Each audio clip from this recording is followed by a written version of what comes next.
Hello friend. Friend, हम 1000 question करवा रहे हैं जो काफ़ी इम्पोर्टेंट क्वेश्चन है जीएस के। और एक क्वेश्चन हर एग्ज़ाम में एक क्वेश्चन पूछे जाते हैं, तो जो 1000 क्वेश्चन आप लोग देख लेंगे तो किसी भी एग्ज़ाम में 5 या 10 क्वेश्चन इसी में 1000 क्वेश्चन से पूछे जाते हैं। तो आप लोग से यही है हमारा इच्छा कि आप लोग इस 1000 क्वेश्चन को देखिए और इसको याद रखिए। तो एक क्लास में मैं 40 क्वेश्चन बतला रहा हूँ, जिनमें से हमारा 4 क्लास है। तो चलिए शुरू करते हैं। 121 है क्वेश्चन। इसके पहले 120 क्वेश्चन मैं बतला चुका हूँ और ये 121 नंबर से शुरू होगा 160 तक। तो चलिए, क्वेश्चन नंबर 1 है, ओलंपिक खेलों का आयोजन कितने वर्ष बाद होता है? तो देखिए, ओलंपिक खेलों का आयोजन कितने वर्षों बाद होता है, 121 नंबर है। तो ओलंपिक खेल का जो आयोजन होता है वो 4 वर्षों बाद होता है। तो ये क्वेश्चन आप याद रखेंगे। चलिए, क्वेश्चन नंबर 122 है कि अंतर्राष्ट्रीय ओलंपिक समिति का मुख्यालय कहाँ है? तो ये इम्पोर्टेंट क्वेश्चन है, लुसान में है, स्विट्जरलैंड में। तो ये आप याद रखेंगे। 123 नंबर है, सन 2012 में ओलंपिक खेल का आयोजन हुआ कहाँ हुए? तो ये जो क्वेश्चन आप देख रहे हैं एक करंट अफेयर से संबंधित है, जो आप 2018 का जो हो रहा है 12, 4, 16 और 20 का होगा, 20-24 को होगा। तो ये आप याद रखेंगे उसका कहाँ पे होगा। तो 2012 में हुआ था वो लंदन में हुआ था। 2016 का नहीं इम्पोर्टेंट है, 2012 का भी नहीं है, 2020 और 2024 का इम्पोर्टेंट है। तो हम करंट अफेयर के क्लास लेंगे, उसमें बतलाएंगे। देखिए, क्वेश्चन नंबर 124 है, ये भी इम्पोर्टेंट क्वेश्चन है। ओलंपिक ध्वज में कितने गोले होते हैं? तो ओलंपिक ध्वज में जो होता है उसमें 5 गोले होते हैं। ये भी इम्पोर्टेंट क्वेश्चन है। चलिए, 125 नंबर है, एक ओलंपिक में सर्वाधिक स्वर्ण पदक जीतने वाले खिलाड़ी कौन है? तो माइकल फेल्प्स जो हैं एक ओलंपिक में सर्वाधिक स्वर्ण पदक जीते थे। तो ये आप याद रखेंगे। 126 है, सन 2000। देखिए, एक करंट अफेयर का है, मैं कहा हूँ कि इसके पहले करंट अफेयर क्लास में बतलाऊंगा, लेकिन ये यहीं पे मैं प्रिंट कर दिया हूँ। तो देखिए, 126 है, सन 2020 में ओलंपिक खेल कहाँ होंगे? तो ये आप याद रखेंगे, ये पहले ही मैं बतला दिया हूँ। जापान में होगा, जो टोक्यो में होगा। जापान की राजधानी टोक्यो है, जो वहीं पे होगा, खेला जाएगा। तो ये आप याद रखेंगे, 2020 का टोक्यो जापान में होगा। 127 नंबर क्वेश्चन है, सन 2012 के ओलंपिक खेलों में कांस्य पदक, ये उतना ही इंपॉर्टेंट है, ये इसको छोड़ सकते हैं आप। देखिए, 128 नंबर है, भारत ने ओलंपिक खेलों में पहली बार किस वर्ष भाग लिया था? तो ये इम्पोर्टेंट क्वेश्चन है। देखिए, भारत ने 1900 में ओलंपिक खेलों में पहली बार जो है भाग लिया था। और ओलंपिक खेल का शुरुआत जो हुआ था 1896 ईस्वी में पहली बार हुआ था।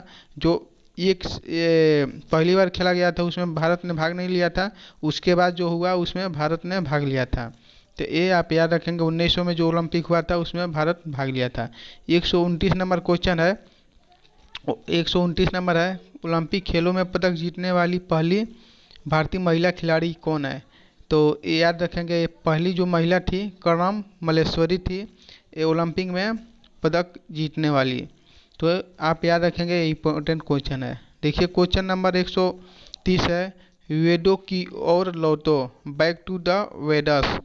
तो ये आप याद रखेंगे, वेदों की ओर लौटो का नारा किसने दिया था? महर्षि दयानंद सरस्वती ने दिया था। तो जो महर्षि दयानंद लिखा है, इनका पूरा नाम है महर्षि दयानंद सरस्वती। तो आप याद रखेंगे। और क्वेश्चन नंबर 131 है, प्रसिद्ध प्रसिद्ध झंडा गीत झंडा ऊंचा रहे हमारा की रचना किसने की थी? तो इसकी रचना जो है श्यामलाल गुप्त पार्षद, इनका पूरा नाम है।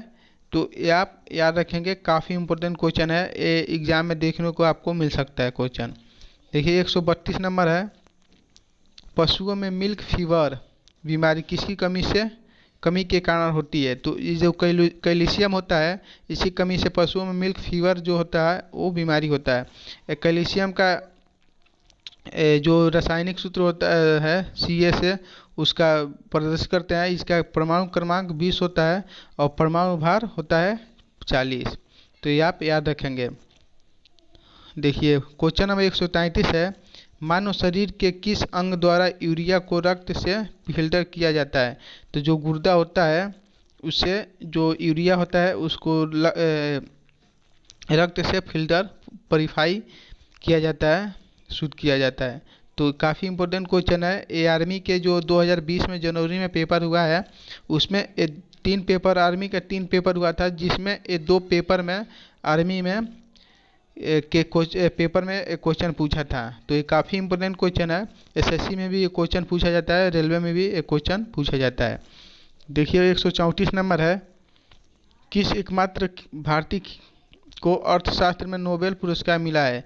तो देखिए अभी तक जो है अर्थशास्त्र में नोबेल पुरस्कार मिला है, तो पहले जो मिला था प्रो अमृत सेन को मिला है 2020 में, जो मिला है 2019 का, सॉरी 2019 में और 2020 में। तो ये आप याद रखेंगे, जो करंट अफेयर की क्लास होगा उसमें मैं बतलाऊंगा, लेकिन उसका भी आप जो नोबेल पुरस्कार जितना 2020 में मिला है याद कर लीजिएगा और मैं बतलाऊंगा। एक पहले क्लास में मैं बतला चुका हूँ। चलिए 135 नंबर है, भारत रत्न उस्ताद बिस्मिल्लाह खान किस वाद्ययंत्र के वादन में विख्यात रहे हैं? तो शहनाई जो है शहनाई से संबंधित है, तो ये याद रखेंगे। देखिए इसके बाद 136 है, भारत के अंतिम गवर्नर जनरल, जो भारत 136 नंबर क्वेश्चन है, भारत के अंतिम गवर्नर जनरल कौन थे? तो सी राजगोपालाचारी जी हैं, सी राजगोपालाचारी। तो ये आप याद रखेंगे, ये भी इम्पोर्टेंट क्वेश्चन है जो एग्ज़ाम में पूछा जाता है। तो चलिए क्वेश्चन नंबर 137 है, भिलाई इस्पात संयंत्र का निर्माण किस देश के सहयोग से किया गया था? तो रूस के सहयोग से भिलाई इस्पात संयंत्र का निर्माण हुआ था। तो आप याद रखेंगे ये कहाँ पे है, ये भी याद रखेंगे। इसके बाद देखिए उत्तरी ध्रुव 138 नंबर है, उत्तरी ध्रुव में भारत के अनुसंधान केंद्र का नाम क्या है? तो उत्तरी ध्रुव में भारत के अनुसंधान केंद्र का नाम जो है हिमाद्री है। तो काफ़ी इंपॉर्टेंट क्वेश्चन है, याद रखेंगे। उत्तरी ध्रुव में जो है भारत के अनुसंधान केंद्र का नाम हिमाद्री है, हिमाद्री आप याद रखेंगे। काफ़ी इंपॉर्टेंट क्वेश्चन बन सकता है और एग्जाम में पूछा जाता है। चलिए क्वेश्चन नंबर 139 देखते हैं, विश्व में माउंट एवरेस्ट पर चढ़ने वाली प्रथम महिला कौन थी? तो जापान की थी, जो जिनका नाम जुनको तबाई नाम है, और ये तो पहली बार चढ़ने वाली है। और ये एवरेस्ट माउंटेन एस्टेट जो है नेपाल में है, इसकी ऊंचाई जो है ऊंचाई भी पूछ देता है, तो 8848 रहेगा, तो आप सही करेंगे उस पर, नहीं तो 8850 रहेगा मीटर, तभी सही करेंगे। तो चलिए क्वेश्चन नंबर 140 देखते हैं, पीलिया किस अंग का रोग है? तो जो पीलिया होता है बीमारी, ये यकृत या लीवर, तो ये यकृत से संबंधित है, तो याद रखेंगे। ये भी इम्पोर्टेंट क्वेश्चन है। 141 नंबर है, द्रव सभी दिशाओं में समान दाब पारित करता है, यह कथन किस नियम से संबंधित है? तो पास्कल का नियम जो है इस पे लागू होता है। चलिए क्वेश्चन नंबर 142 है, क्लोरोफिल का खनिज घटक क्या है? तो क्लोरीन का खनिज घटक जो है मैग्नीशियम है, याद रखेंगे। ये रसायन विज्ञान का क्वेश्चन है, ये ग्रुप डी में पूछा गया है। ये भी देखिए 143 नंबर जो है, एलपीजी गैस में क्या होता है? तो एलपीजी गैस में ब्यूटेन होता है, इसका रासायनिक सूत्र होता है C3H8। तो ये आप याद रखेंगे। ये भी कहीं कहीं आप ब्यूटेन के जगह पे C3H8 दे देगा, तभी सही इसको करेंगे। और ये भी रेलवे के एग्ज़ाम में क्वेश्चन 2-3 बार क्वेश्चन दोहराता है, काफ़ी इंपॉर्टेंट क्वेश्चन है। देखिए आप 144 नंबर है, ये भी इम्पोर्टेंट क्वेश्चन है, किसने सर्वप्रथम अशोक के अभिलेखों को पढ़ा था? जेम्स प्रिंसेप जो थे, ये अशोक के सर्वप्रथम अभिलेखों को पढ़ने वाले थे, तो इनका नाम याद रखेंगे। ये भी इम्पोर्टेंट क्वेश्चन है। देखिए क्वेश्चन नंबर 145 है, किस बौद्ध भिक्षु के प्रभाव में अशोक ने बौद्ध धर्म ग्रहण किया? तो उपगुप्त के बौद्ध धर्म प्रभाव से ही वो अशोक जो थे वो बौद्ध धर्म को अपनाए थे, ग्रहण किए थे। तो ये आप याद रखेंगे उपगुप्त। 146 नंबर है, कौन सा मुगल बादशाह अशिक्षित था, जो पढ़ा लिखा नहीं था? तो अकबर जो था वही एक मुगल बादशाह था जो अशिक्षित था। तो ये आप याद रखेंगे, आसान क्वेश्चन है अकबर। चलिए क्वेश्चन नंबर 147 है,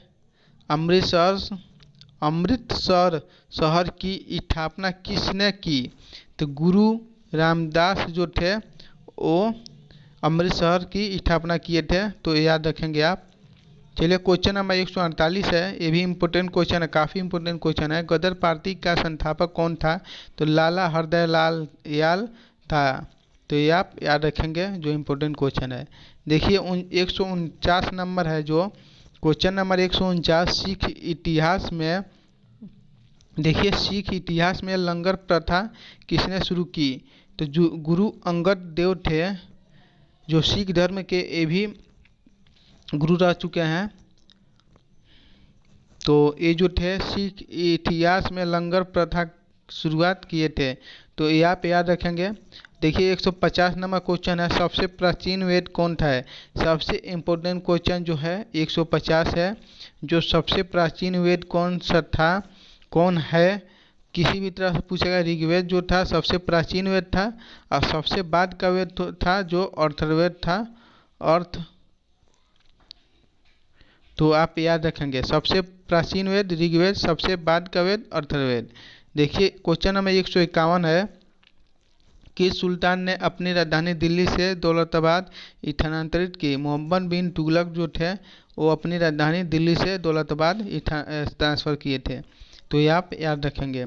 क्वेश्चन नंबर 152 है, प्रथम पंचवर्षीय योजना कब प्रारंभ हुई? तो प्रथम पंचवर्षीय योजना जो था 1951 से 1956 तक था, ये आप याद रखेंगे। और जो 4 वर्ष का पंचवर्षीय योजना जो था वो क्या था? वो 5वीं पंचवर्षीय योजना जो था वो सिर्फ 4 वर्ष का था। तो ये भी याद रखेंगे। कब से कब तक? 1974 से 1974 से 1978 तक जो था वो 5वीं पंचवर्षीय योजना था, जो 4 वर्ष के लिए था। तो आप इम्पोर्टेंट क्वेश्चन है, याद रखेंगे वो। चलिए 153 नंबर है, तो 153 नंबर क्वेश्चन है, चीनी यात्री ह्वेनसांग ने किस विश्वविद्यालय में अध्ययन किया था? तो नालंदा विश्वविद्यालय में वो अध्ययन किए थे, और उनका नाम क्या था? नालंदा विश्वविद्यालय के संस्थापक कुमारगुप्त जो थे वो नालंदा विश्वविद्यालय की स्थापना करवाए थे। तो ये आप याद रखेंगे। क्वेश्चन नंबर 154 जो है, क्वेश्चन नंबर 154, कौन सा रक्त समूह सर्वदाता कहलाता है? तो आप याद रखेंगे, ओ जो है वो सर्वदाता है, और ए बी जो है रक्त समूह वो सर्वग्राही है।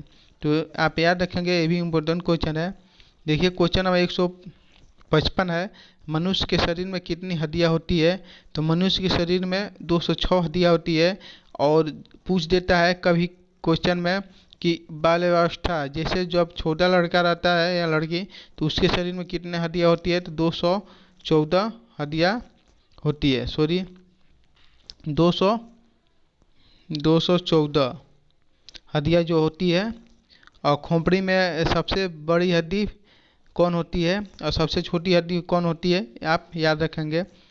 देखिए क्वेश्चन नंबर 156 है, सूर्य के प्रकाश में कौन सा विटामिन प्राप्त होता है? तो जो होता है सूर्य के प्रकाश में कौन सा विटामिन प्राप्त होता है? जो विटामिन डी होता है वो सूर्य के प्रकाश में प्राप्त होता है।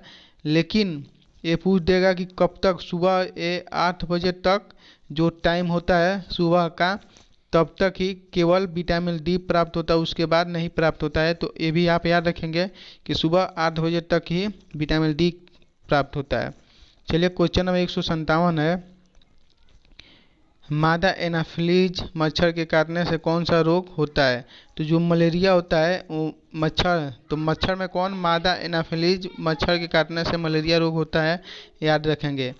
चलिए 158 नंबर है, टेलीफोन का आविष्कार किसने किया था? तो टेलीफोन का आविष्कार Graham Bell, Alexander Graham Bell किए थे। तो इनका नाम आप याद रखेंगे, इंपॉर्टेंट क्वेश्चन है। देखिए क्वेश्चन नंबर 159 है, प्रकाश की गति कितनी होती है। तो प्रकाश की गति जो है इसको याद रखेंगे और इसका दे देता है 3 × 10⁸ किलोमीटर प्रति सेकेंड, सॉरी मीटर प्रति सेकेंड। तो ये भी याद रखेंगे, 1 किलोमीटर में दिया है, इसको मीटर प्रति सेकेंड में बदलेंगे तो 3 × 10⁸ मीटर प्रति सेकेंड आएगा। और इस तरह दिया रहेगा और मीटर प्रति सेकेंड दिया रहेगा तो 3 और 0 यहाँ पे रहेगा।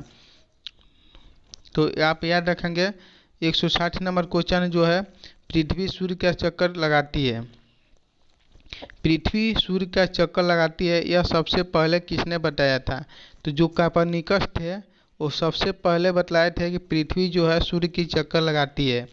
तो दोस्तों क्वेश्चन 160 क्वेश्चन 121 से 40 क्वेश्चन हमारा कंप्लीट हुआ। और इसी तरह और क्वेश्चन पाने के लिए हमारे चैनल को सब्सक्राइब कर लीजिए और लाइक कीजिए, अपने दोस्तों से शेयर कर लीजिए और 1000 क्वेश्चन आप लोग पढ़ लीजिए। इसके बाद किसी भी एग्ज़ाम के लिए आपको जीएस की तैयारी नहीं करनी पड़ेगी, केवल आपको करंट अफेयर थोड़ा बहुत पढ़ना पड़ेगा और जीएस का क्वेश्चन आपका 1000 क्वेश्चन में से ही आएगा। तो दोस्तों मिलते हैं नेक्स्ट वीडियो में 161 से 161 के बाद, क्वेश्चन नंबर 161 के बाद। चलिए तब तक बने रहिए।